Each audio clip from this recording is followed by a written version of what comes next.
A mother had her 13-year-old in and out from emergency room 9 times in 5 months after being vaccinated by Pfizer.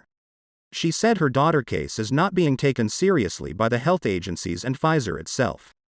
A new review on the side effects of mRNA vaccines found that the risk of myocarditis is nearly 3 times higher than expected. Acting FDA Commissioner Janet Woodcock maintained that the benefits of receiving the shots outweigh the risk. All we want is for Maddie to be seen, heard, and believed, because she is not dead. During press conference held by Senator Johnson, mother of Maddie de Garay spoke about how her 13-year-old daughter was taken to the emergency room 9 times in 5 months after the Pfizer vaccine.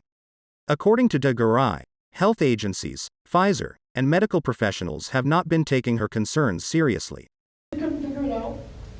One physician labeled her as having functional neurologic disorder, saying it's due to anxiety. This concerned us and we didn't agree with it because she doesn't have anxiety disorder. I mean, what 13-year-old can sit here calmly, okay, if they have anxiety or mental issues? At one point, they even tried to admit her to a mental hospital. Maddie was one of the 2,260 volunteers who took the Pfizer jab under a trial that began in July last year.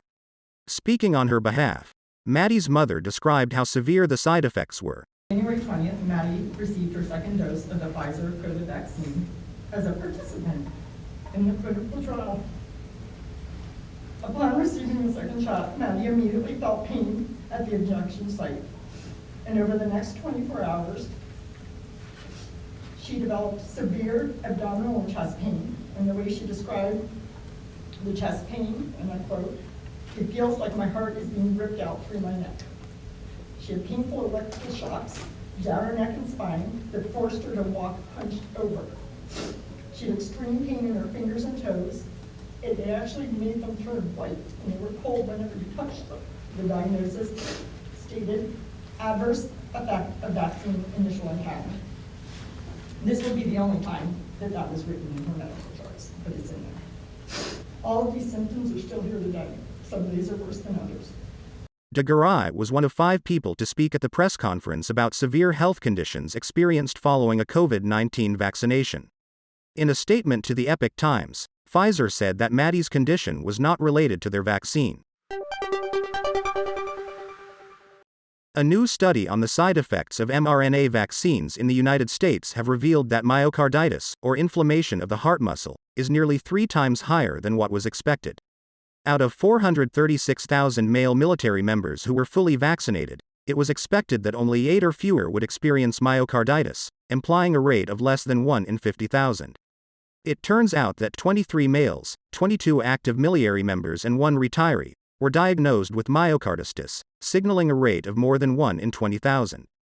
Half of the males are 25 years old or younger, with all active military members, quote, physically fit by military standards and lacking any known history of cardiac disease. The observed number of male military members who experienced myocarditis after their second dose of mRNA vaccine, while relatively small, is substantially higher than the expected number, the study authors wrote. The study acknowledges that not all cases might have been identified, and that the findings are not necessarily representative of the general population. In an emailed statement to the Epoch Times on June 30th, Pfizer said that it is aware of the rare reports of myocarditis and pericarditis, which occurs, quote, predominantly in male adolescents and young adults. Citing the CDC, Pfizer added that it is an extremely rare side effect, and only an exceedingly small number of people will experience it after vaccination. Last week, the U.S. Food and Drug Administration, FDA, has added a warning about the risk of developing heart inflammation to information about the Moderna and Pfizer COVID-19 vaccines. Acting FDA Commissioner Janet Woodcock maintained that the benefits of receiving the shots outweigh the risk.